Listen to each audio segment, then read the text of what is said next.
Hello everybody and welcome back to another game of Pauper. We are playing some watch rites in the replay room because I still apparently have not fixed my OBS file corrupting problem.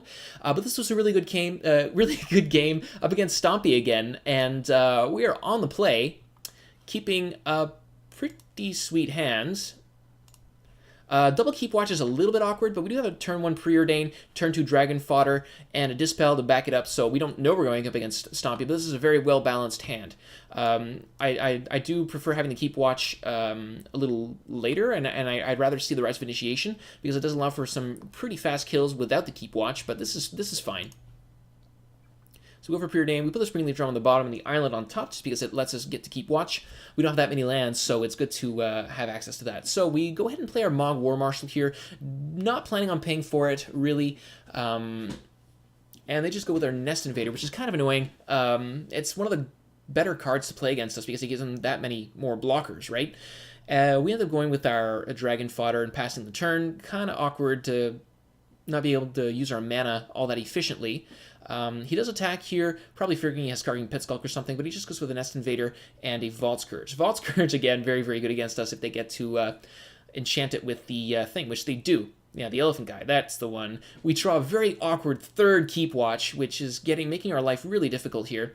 They end up going with a Ledgewalker after sacking an Eldrazi spawn, keeping their creatures at the same count. I keep the top here. I go for the Seat of the Synod.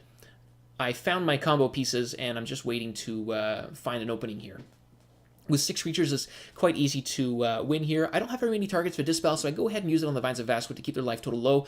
They play extra creatures, Silhana Ledgewalker, get rid of their last Eldrazi spawn to play the Silhana Ledgewalker. I draw my Rites of Initiation and decide to go for the attack. Depending on how they block, I can either kind of board wipe them and be left with 2 creatures, or I can straight up kill them, which is what happened. They don't block with their Ledgewalker for some reason, and I have exactly enough to deal 27. Boom. That's game 1. So, see you in game 2. I don't sideboard very much in game 2. I just bring in a I take out a Ponder and I put in the Negate, and that's pretty much it. Not too much. I know last time I played against Stompy, I did add a Flaring Pain, but I decided maybe I would wait and see, because I won the first game, to see whether or not they actually have a Fog. That kind of gives me that leeway to have that third game to readjust depending on the hate that I do see. If I were to redo that again, I might not take out the Ponder, and I'd take out another Dispel for the Negate. I think the Negate is just a lot better because it does deal with the same things Dispel does, except it also deals with the Elephant Guide problem. So there you go. We do end up having a mulligan, I think our first hand, yeah, because we had 2 Springleaf Drums and only blue sources. And we go into a very nice 6-lander here, where we can go Dragon Fodder, Hordeling Outburst, and we do have our Negate up. They play a Riverboa, which is kind of funny because we only have 1 island in our deck, and I think we actually end up drawing it here. Yeah, we do. So here we get in for 2. They've got a 5/4, but we're not too worried about that, just because we do have a Mog War Marshal here that's going to be able to tank and attack. They start playing out their creatures, Scarring Pit Skulk and Nettle Sentinel. We're pretty close to lethal, but we just doing the calculations really quick. I do make a mistake of playing the Seat of the Synod after drawing it, which kind of reduced my chances of being able to win with Rites of Initiation. He does attack. I block. This activates his Hunger of the Howl Pack, which I let go. It doesn't really change the clock all that much. And, I mean, yeah, not really, honestly. So here I make the bath, and they're just dead. I can go for I think it ended up being 20 damage.